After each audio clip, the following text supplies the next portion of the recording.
नमस्कार दोस्तों, मेरा मैकेनिक पूछ क्लास से गाड़ी मारुति तो उसका ब्रेक पेडल है डाउन जा रहा है। इसका पेडल देख सकते हैं डाउन जा रहा है, नीचे आगे लग रही है इसकी ब्रेक। देख सकते हैं ड्रम एंड की थिकनेस हो गई है ख़त्म। देख सकते हैं इसकी हो गई है थिकनेस ख़त्म, 2-3 बार फेस हो चुका है ये। देख सकते हैं टॉप कंपनी के लिए है हमने ड्रम।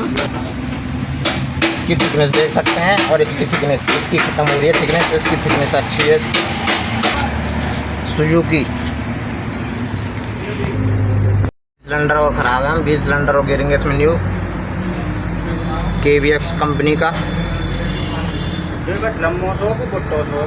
दिया है। व्हील सिलेंडर इसका चेंज, ये इसकी एडजस्टिंग पूरी डाउन कर दी हमने। 1 पॉइंट पे इसकी एडजस्टिंग करते हैं हम, ड्रम को लगाते हैं हम। ये लगा दिया इसमें ड्रम,